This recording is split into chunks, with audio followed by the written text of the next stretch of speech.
अब राजनीतिक दलों के सामने चुनौतियां क्या हैं? तो राजनीतिक दलों के सामने जो चुनौतियां आ रही हैं, वो एक तो सबसे बड़ी चुनौती है कि आंतरिक लोकतंत्र नहीं है। जैसे कुछ ही जो राजनीतिक दल हैं, उनमें जो शीर्ष नेता हैं या बड़े नेता हैं, सिर्फ वही डिसाइड करते हैं कि जो इस क्षेत्र में कौन चुनाव लड़ने वाला है। वही जो है पार्टी के नीतियां का निर्माण करेंगे, वही की पार्टी आगे क्या कार्य करने वाली, सब कुछ वही डिसाइड करते हैं। तो आंतरिक लोकतंत्र नहीं है। कार्यकर्ताओं से नहीं पूछा जा रहा है कार्य कि जो है हमें क्या करना चाहिए पार्टी को आगे। तो ये जो है आंतरिक लोकतंत्र के जो है अभाव होता है। पार्टी के प्रत्येक सदस्य को निर्णय लेने में मतलब निर्णय लेने का मौका नहीं मिलता है। तो प्रत्येक सदस्य को मौका नहीं मिलता क्योंकि कुछ ही लोगों के पास पावर्स है। सदस्यों का कोई उचित संगठन या पंजीकरण नहीं होता है। जो भी सदस्य उनसे जुड़े हुए हैं, उनका कोई रजिस्ट्रेशन नहीं होता कि कौन जो है व्यक्ति इस जो है राजनीतिक दल से जुड़ा हुआ है। सत्ता कुछ ही शीर्ष नेताओं के हाथ में रहती है। आम सदस्यों से परामर्श यानी कि उनसे सजेशन भी नहीं लिया जाता। आम सदस्यों को पार्टी के अंदरूनी कामकाज के बारे में कोई जानकारी भी नहीं होती कि जो पार्टी है वो क्या कार्य करने वाली है, आगे उसके क्या लक्ष्य हैं, वो भी जो है आम लोगों को नहीं पता होता। तो ये जो है आंतरिक जो लोकतंत्र है उसका अभाव है वहां पर। फिर वंशवादी उत्तराधिकार, तो पार्टी के जो शीर्ष पद हैं वो कुछ ही जो लोग हैं उनको मिलते हैं। जैसे उनके जो पिता या माता जो रहे हैं, उन्हीं के बाद या फिर परिवार से रिलेटेड उन्हीं के ही वंशजों को जो है वो उत्तराधिकार मिल जाते हैं।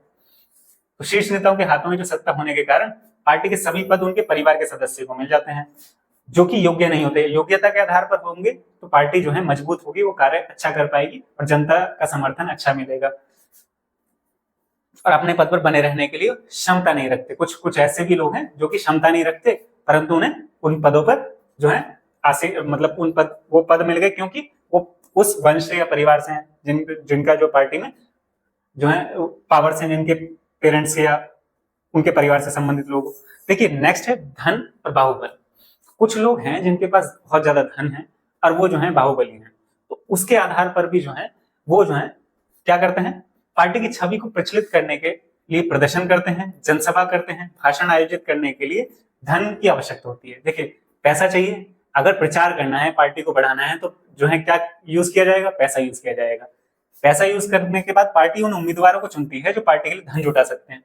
तो पार्टी को पैसा चाहिए कि जो कि उम्मीदवार खुद ही अपना प्रचार कर ले और पार्टी का भी प्रचार हो, अपने धन से चुनाव जीत सके, ताकि पार्टी को जो है उसके लिए पैसा देना ना पड़े। तो वो ऐसे उम्मीदवार चुनती है। इससे जो है ये गड़बड़ क्या हो रही है कि जो आम व्यक्ति है, अगर वो चुनाव लड़ना चाहता है, जिसके पास पैसा नहीं हो, शिक्षित है, वो चाहता है कि हमारे देश में कुछ विकास हो, तो उसे मौका नहीं मिलता। वो सिर्फ पार्टियां फिर ऐसे ही व्यक्ति को चुनती है जिनके पास जो है पैसा हो और जो बाहुबली हो।